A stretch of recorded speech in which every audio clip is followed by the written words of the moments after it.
Bueno, egunon guztioi eta mila esker etortzeagatik, urte berri on denoi. Eta gaur aurkezten dugu aurtengo lehenengo liburua. Hilketa bat iragartzen da Agatha Christieren, eta nire ondoan dago itzultzailea Amaia Gurbindu. Bueno, Agatha Christie's bi hitz, danak ezagutuko duzuen noski, baina, bueno, 1800 eta 80ean jaio zen, Inglaterran, Torquay izeneko herrian, horre Inglaterra hartzen badima duzue, ego mendebaldean. Eta Winterbroeken hiltzen, 1976an. Gaurko egunez, hain zuzen ere, gaur dira 50 urte hiltzela, eta, bueno, Oxfordetik gertu dagoen herri horretan, Londres iparraldean alegia. 20. mendeko misterio idazlerik ospetsuena dela, esan beharko genuke, hilketaren erregina deitu zioten, generoaren erreferente nagusitako bat, nagusia ez baldin bada. 76 bat eleberri idatzi zituen, 14 narrazio bilduma eta antzeslan ugari. Eta literaturaren historian badauka halako kartel bat bere gain, liburu gehien saldu dituen egilea dela. 2 bilioi ale saldu omen zituen, 2 bilioitik gora, noski. Eta hori handitzen ari dan zifra bat da, 2 bilioi bekin. 1920an argitaratu zuen lehen eleberria. Stilsko gertaera misteriotsua, eta hori gainera igelan argitaletxean irakurri dezakezue, guk argitaratu genuen oindala urte batzuk. Liburu horretan sortu zen bere personai nagusitako bat, ez da detektibe nagusitako bat, Hercule Poirot izenekoa. Eta beste bat ere badu, garrantzitsua, beste detektibe bat komila artean, Jane Marple, andereñoa, beak eta zorrotzeko andereño esan eta denak gaztea sumatzen dugu, baina kasu honetan adineko emakume bat da. Garai batean andereño eta andere bereizten zuten kontu horrekin. Eta, adineko emakume bat da, amona bat. Eta gainera da, hain zuzen ere, gaurko liburuan personaietako bat da. Jane Marple. Esan baita ere, esan beharko genuke, 100 bat hizkuntzatara itzulita dagoela Agatha Christie, eta aspalditik euskeraz ere badaudela bere liburuak. Bere eleberriak gehienak joko edo jolas batean sartzen du irakurlea eta parte hartzera gonbidatzen du nolabait, ezta? Horretarako pistak ematen ditu eta bukaeran ustekabeko konponbidea eskaintzen du. Igelan, 11. liburua da Agatha Christieren argitaratzen duguna euskeraz, ezta? 11 liburu argitaratu ditugu, badira beste argitaletxeren batean beste libururen bat aipatzekotan aipatuko nuke Vicens Vives-ek argitaratu zuen Xagutegia, hori ere argitaratuta dagolako, baina guk behintzat honekin 11 argitaratzen dugu. Gaur, lehen aipatu dizuet zerbait, 50 zenbakiarekin badugu halako zera bat, ez? Eta horregatik gaur egitea, iristea gaur argitaratzea liburua, gaur aurkeztera, 50 urte dira hiltzela Agatha Christie.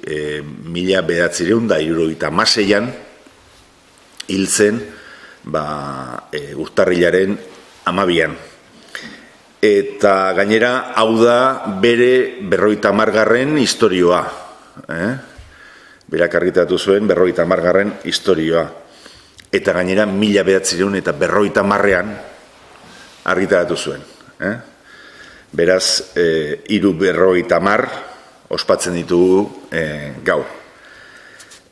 Agatha Christik berak, bere kutxunen, bere liburu kutxunen top 10ean sartu zuen liburu hau, gainera. Eta horregatik aukeratu genuen argitaratzeko baita ere. Eta nik esango nuke novela honek baduela gauza bat, berezia, lehenengo momentutik erronka jotzen diola irakurleari abiapuntutik bertatik, ezta? Abiapuntu oso originala du. Eta da egunkari batean, herri txiki bateko egunkari batean, argitratu egiten da hilketa bat egingo dela iragarkia. Irakurriko dizuet, liburuan bertan lehenengo hasieratik agertzen da, ezta? Hilketa bat iragartzen, hau da, iragarkia hau da, ez? Hilketa bat iragartzen da, urriaren 29an gertatuko da, ostirala, 18:30 Little Paddocksen lagunak hau izango da jasoko duzuen jakinarazpen bakarra. Ezta? Eta hortik abiatzen da liburua. Iragarki batekin eta norbait hilko dutela iragarpenarekin. Bueno, herritarrek ez dute oso benetan hartzen kontu hau, ez dute arriskutzat hartzen alegia, eta jolas makabrotzat hartzen dute, edo bestela, ez dakit, festa baterako biltzeko aitzakia edo izango litzatekeela, edo pentsatzen dute, ezta? Baina irakurlea joko batean sartzen du, Agatha Christik, denok susmagarri bihurtzen ditu, eta denok detektibe, ez? Hori da bere jokoa, bere jolasa, ez? Giro historikoa aipatu behar da, noiz sortu zen, esan dizuet 1950an argitaratu zela, 1945an bukatu zen Bigarren Mundu Gerra. Beraz, gerra osteko Inglaterra, ez dut esango rurala, baina bai, herri txiki bateko gainera izen, alegiazko izena duen herri batean edo kokatzen du, ezta?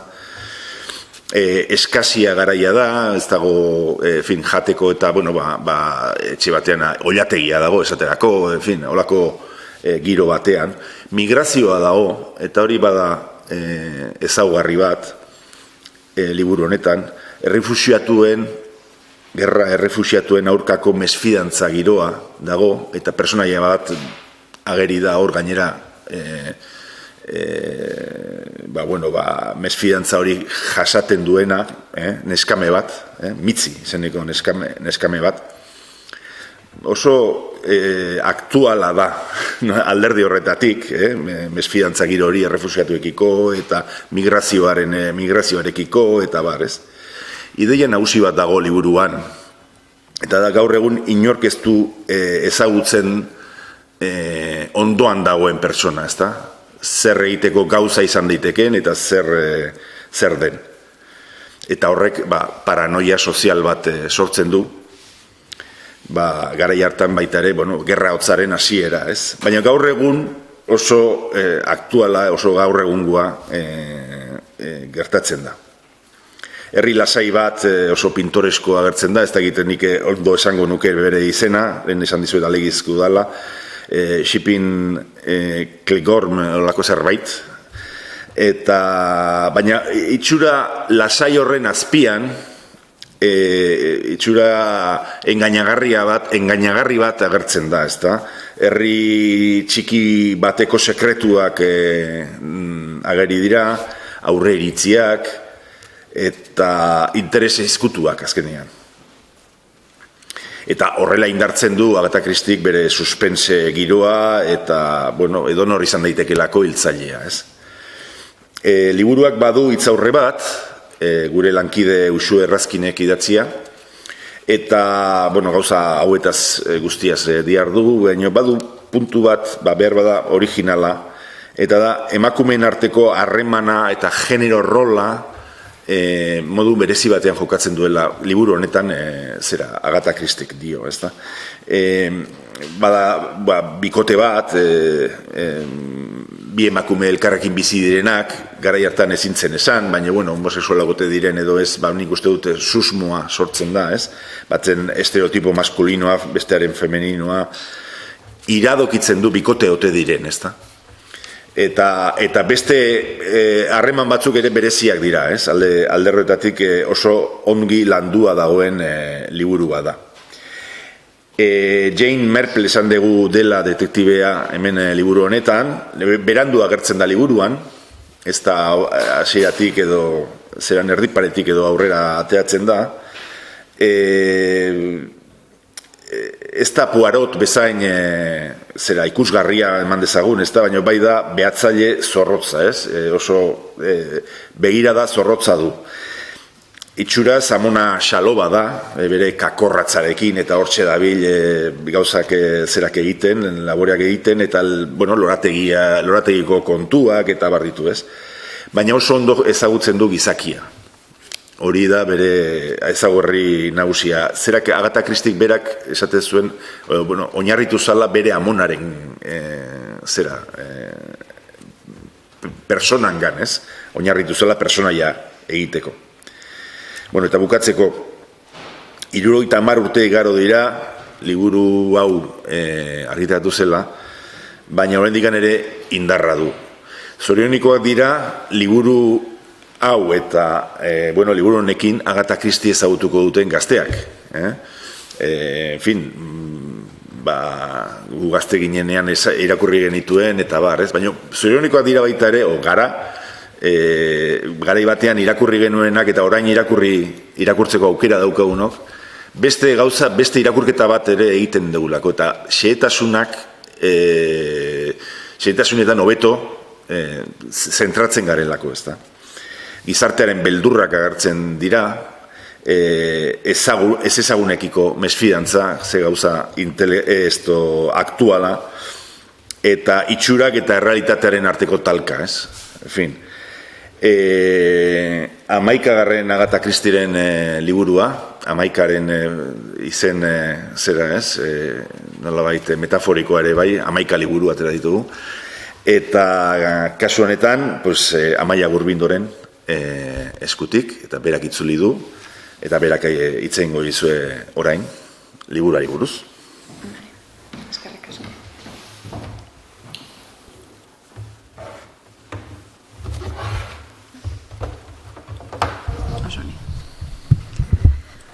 Ni ikasteko esan nahi nuen ilusio handia egin zidala novela hau itzultzeko proposamenak, batez ere alde batetik nire lehenengo novela delako, Xabier Olarrak eta Itziar Diez de Uzurronek proposatu zidaten, eta haiek ere lagundu egin didate prozesuan, eta ilusio egin zidan, baina horrez gain, gure etxean, gurasoak eta oso zaleak izan dira Agatha Christierenak, egia esan, baditugu liburu pila bat etxean, eta orduan modu baten edo bestean horrekin hastea berezia izan da.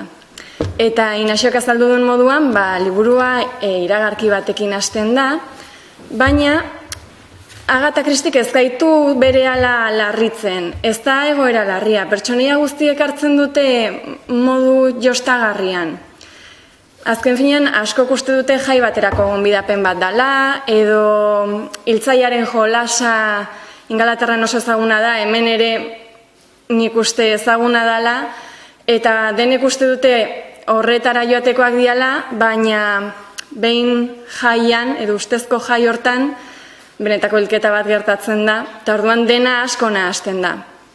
Larritasuna horra hasten da, nik uste, eta ni ere saiatu naiz Agatha Christik helarazten duen larritasun hori iradokitzen, eta, printzipioz pertsonaia guztiak oso argi ikusten da nor diren eta zer duten, baina istorioak aurrera egin ahala dena aldrebestu egiten da.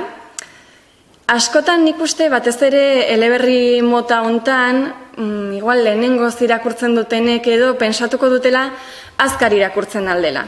Ze esaldiak ez dira oso luzeak, elkarrizketa asko dago, baina nire ustez arriskua dago informazioa galtzean. Izan ere, Christik ez du gertakarien bidez adierazten istorioaren gakoa, ez du agerikoak diren gertakarien bidez adierazten zehatz eta mehatz zein den puntu garrantzitsuena. Lerro artean irakurri behar da, arreta handia jarri behar da elkarrizketen hitz joko txikietan edo erreferentzietan, eta nire ustez irakurleak mimoz edo irakurri beharko luke susmo pixkatxo batez, eta nire ustez horrek egiten du batez ere interesgarri horrelako novela bat irakurtzea.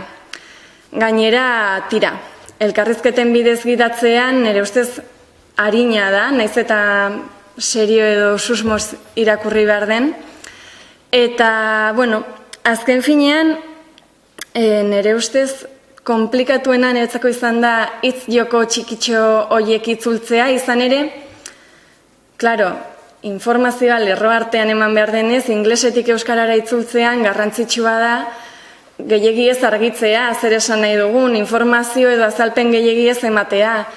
Eta alderantziz ere okerra da, izan ere, bueno, gehiegi iluntzen badugu edo ez badugu behar bezala azaltzen zer gertatzen den irakurleak aria galtzen aldu, beraz, bueno, niretzat hori izan da erronka txiki edo hoietako bat. Gainera, badaude garai hartako erreferentziak, agertzen dira bonu batzuk, agertzen dira garai hartan erabiltzen ziren zenbait elementu, eta garrantzitsua iruditu zait, modu batean edo bestean egokitzea eta hartzaileari behar bezala helaraztea, izan ere, persona batek ez badu lertzen zertaz ari garen eleberrian, aria galtzen du, interesa galtzen du, eta garrantzitsua iruditu zait. Garai hartan oso normalak ziren gauza horiek, ekartzea, mantentzea, baina irakurleak ongi ulertuko duen modu batean. Eta Inaxiok aipatu duenez, oso garrantzitsua da errealitatearen eta gure pentsamenduaren arteko harreman hori, eta adibidez nei kostatu egin zait, batez ere arrazakeriaren kontuan, liburua nola zeon idatzita, hori pixka bat mantentzea, ez? Azken finean, neskame horrekiko dauden aurrejuzguak islatzea oso garrantzitsua da historiaren nondik norakoan, baina aldi berean nik gutxienez egunerokoan ez ditut entzuten deskribapen zehatz batzuk edo ez dut normaltzat hartzen etorkinekiko jarrera hori, orduan islatzea pixkat kostatu zait, baina hola dago bestela historiak zentzua galtzen zuelako. Eta, azkenean asko aldatzen dira hasieratik amaierara bitartean pertsonaiekiko dugun irudia, haien arteko harremanak, rolak oso markatuta daude, genero rolez gain nire ustez adinaren kontua ere oso markatuta dago, alargun izatearen kontua eta berriz ezkontzeko problema horiek, gaur egun agian ez ditugu horren barneratuta, oso zahar izatearena eta bikote batez izatearena ere oso agerikoa da, asko azpimarratzen da, eta nire ustez gaur egun ez dugu horrelako pentsamolderik edo, baina aldi berean historioaren nondik norakoa ulertzeko oso garrantzitsua da, beraz, krimenari buruz ikertzen dugun bitartean badugu ere hausnarketa txikitxo horiek egiteko aukera. Eta, amaitzeko esan nahiko nuke nire asmoa izan dela irakurleak gustora irakurtzeko eleberri bat itzultzea, batez ere etengabe pentsatzen ez egotea nolako itzulpena den edo ze itzulpen den, baizik eta euskaraz gustora irakurtzea, modu errazean, eta hori lortu badut, egia esan nahikoa eta pozik. Bai, lortu duzu. Hala da. Mila esker, Amaia. Ez dakit galderarik edo baduzuen. Ikusten gure prozesu itzultzaile handiren laguntzatzen dezula, lehenagore hainbatelezekari euskerara ez dakituk ezun tentazioa dituzun algoan ikusteko agataren euskarazkoa izango zen edo Bai. Iragutzen dezun bide... Ez, egia esan euskarazko itzulpenak oinarri izan ditut, jakina, bestela, bueno, denek hildo bera edo lerro bera izan dezaten. Dauzkazue liburuan, hartuko Bai. Azkeneko horrian daude igelan itzulita dauden izenburuak. Zatu dizuet beste bat badago Vicens Vivensen xagutegia, bakit koro Navarro itzulizuelako, badago, eta uste dut irian ere badala, iria argitaletxe garai batekoan agertu ziren batzuk. Aipatu nahi nuen baita ere, Azala, bestela aztu itezait, Azala Iban, gure lankide Iban Landak egin duela. Eta hoxe esan nahi nuen. Eta beste galderarik edo baduzuen, hor pantailaz bestalde zaudetenak ere egin dezakezue. Askotan aztu iten gea, beraietaz.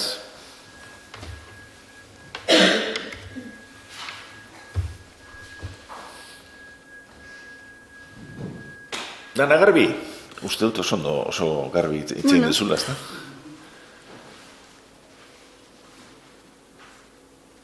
Mila esker eta aurten, gaur hasi dugu aurtengo irakurketa bidea, eta aurkezpenen bidea, eta izan da urte oparoa eta ona denontzat, bale? Mila esker.